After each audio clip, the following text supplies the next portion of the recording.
A hero killed during last Friday's shooting rampage in Montgomery County is laid to rest. Good evening. This is CTV News. I'm Patricia Villone. And I'm Byron Scott. Thank you for joining us. Well, a funeral is held for a Montgomery County man who police say died while trying to help a woman being carjacked in the parking lot of a Bethesda mall. Hundreds of mourners gathered at St. Rose of Lima Catholic Church in Gaithersburg to remember Malcolm Winffel. Winffel was fatally shot Friday, allegedly by 62-year-old Eulalia Tordil, who is now charged with 3 murders in a cross-county shooting spree. Those who knew him described the 45-year-old as a jokester with a big smile and an even bigger heart.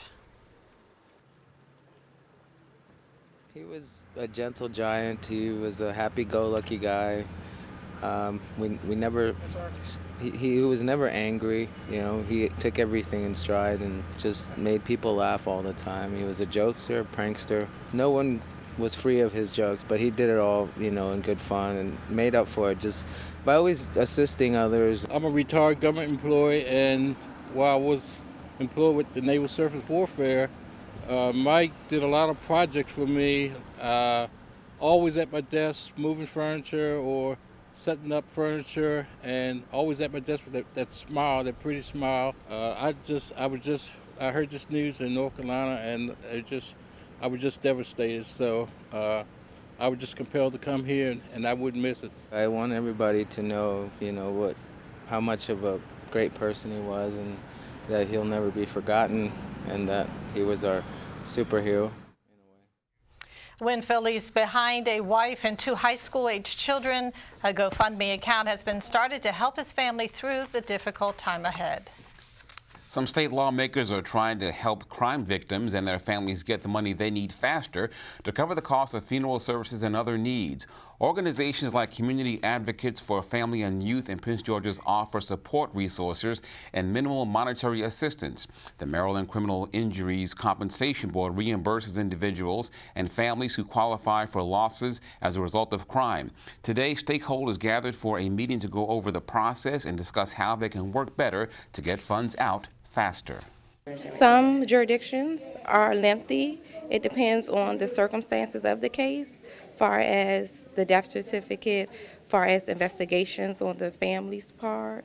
One of the criteria is that the victim has to be an innocent victim and not in any way, had been harmed as a result of, committing a crime or anything like that.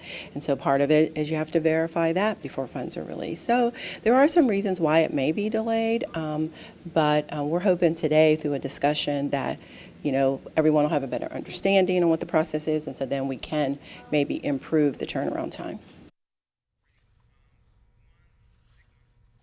The Compensation Board, which is run through the Department of Public Safety, says the agency is making strides. 4 years ago, the average processing time was more than 100 days. Now it's 32 days.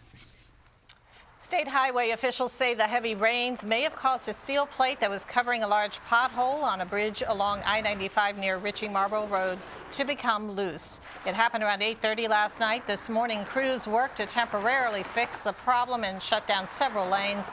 They'll be back out tonight around 9 to begin permanently repairing the damage. Officials say it could take several days depending on the weather. And our region's congressional delegation has sent a letter to WMATA looking for details about its Safe Track maintenance plan. The lawmakers sent a list of 13 questions to Metro GM Paul Wiedefeld, asking, among other things, how will quality control be enforced to ensure the work is done correctly, and what can riders expect after the maintenance is complete. WMATA recently unveiled its plan, which will squeeze 3 years of maintenance work into 1. And you're watching CTV News. I'm Byron Scott. And I'm Patricia Villone. Up next.